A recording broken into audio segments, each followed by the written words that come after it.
ધરો આઠમ. ભાદરવાની અજવાળી આઠમે ધરોની પૂજા કરવી અને પ્રાર્થના કરવી કે ધરોની પેઠે અમારા કુળનો વંશ વધજો, આખો દિવસ ટાઢું જમવું.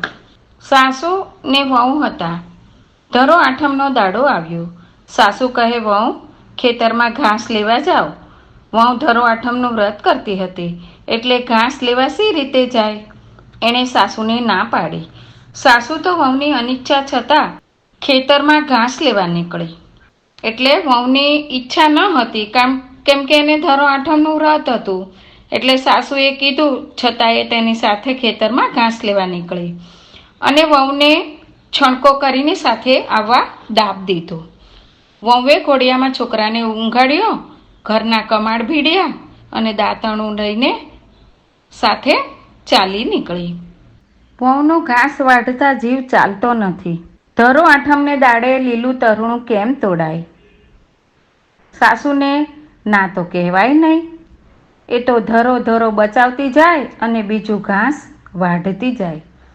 સાંજ પડી અને ઘાસના ભારા બાંધી સાસુ વહુ ઘરે આવવા નીકળ્યા. ગામને જાપે સમાચાર મળ્યા કે તમારા ઘરને આગ લાગી છે. સાસુનો જીવ તાળવે ચોંટી ગયો.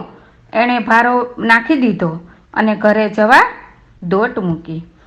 ઘરમાં વહુનો છોકરો હતો. વહુ પણ મનમાં ભગવાનને પ્રાર્થના કરતી, ધરોમાને વિનવણી કરતી પાછળ દોડી. સાસુ વહુ ઘરે આવીને જુએ તો આખું ઘર બળીને રાખ થઈ ગયેલું. સાસુ પોક મૂકીને રડવા લાગી. વહુએ હળવે રહીને કમાડ ઉખાડ્યું. જુએ છે તો છોકરાના ઘોડિયા ઉપર ધરો વીંટાઈ ગયેલી.